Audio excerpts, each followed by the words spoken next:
आज Doubtnut app download करें। Doubtnut पर अपने सभी गणित, रसायन विज्ञान, भौतिक विज्ञान और जीव विज्ञान के डाउट्स का करो सफाया। बस प्रश्न की फोटो खींचो, एक ही प्रश्न को क्रॉप करो और तुरंत वीडियो सोल्यूशन पाओ। अभी डाउनलोड करें। हेलो दोस्तों, हमारा प्रश्न है द्विस्लिट प्रयोग में सोडियम प्रकाश 5890 एंगस्ट्रॉम के लिए, ये क्या है, एंगस्ट्रॉम के लिए व्यतिकरण फ्रिंजों की कोणीय चौड़ाई 0.20 डिग्री है। तो फ्रिंजों की कोणीय चौड़ाई में 10% वृद्धि करने के लिए तरंगदैर्घ्य में आवश्यक परिवर्तन कितना करना होगा हमें।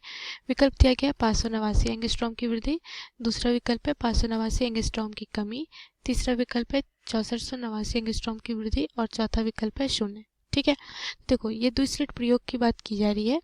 ठीक है, तो अगर यहाँ पे देखो तो ये द्विस्लिट प्रयोग की प्रायोगिक अवस्था है। यहाँ पे ये क्या है, पर्दा लगा हुआ है जहाँ पे आपको व्यतिकरण प्रतिरूप मिलेगा।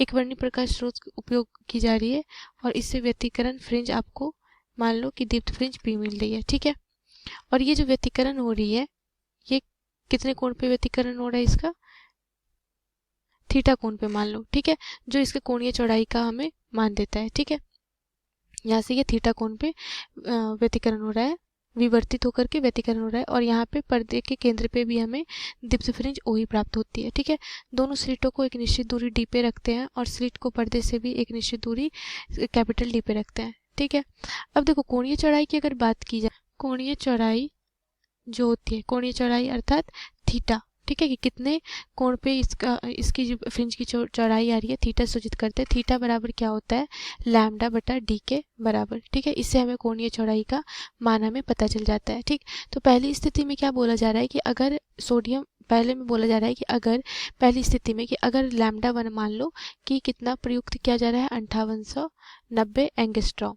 ठीक है, तो इसके लिए जो कोणीय चौड़ाई थीटा वन का मान मिलता है ये 0.20 डिग्री प्राप्त होता है। ठीक है, तो अगर फ्रिंजों की कोणीय चौड़ाई 10% वृद्धि करनी हो, ठीक, मतलब 0.20 का 10% वृद्धि करना हो तो तरंगदैर्घ्य में कितना हमें परिवर्तन करना होगा। तो देखो यहाँ से अगर यहाँ पे डी नियत रह रहा है तो थीटा क्या होगा, सीधा समानुपाती होगा किसके, लैम्डा के। ठीक है, तो इस संबंध से हमें क्या पता चलता है कि परिवर्तन करना होगा, अर्थात अगर हमें थीटा को मान को बढ़ाना है तो लैम्डा के भी मान को क्या करना होगा, बढ़ाना होगा और सीधा समानुपाती में बढ़ाना होगा, अर्थात अगर थीटा को आपको 10% वृद्धि करनी है, ठीक है, तो यहाँ पे आपको लैम्डा के मान में भी कितना करना होगा, 10% की वृद्धि करनी होगी। ठीक है, तो मतलब लैम्डा वन में क्या कर देंगे, 10% की वृद्धि, अर्थात 5890 गुने 10%। ठीक है, इतना वृद्धि करेंगे, ये कट कैंसिल आउट हो गया, ये कैंसिल आउट हो गया, ये कितना आ गया, 589 एंगस्ट्रॉम के बराबर। ठीक है, मतलब कितनी वृद्धि करनी होगी, 589 एंगस्ट्रॉम। पहले जो था, ठीक है, पहले कितना था, 590 एंगस्ट्रॉम, उसमें और कितना, उसमें 10% वृद्धि करनी होगी। मतलब जैसे x का 10% आपको वृद्धि करना है तो आप क्या लिखोगे, x जोड़ x का 10%।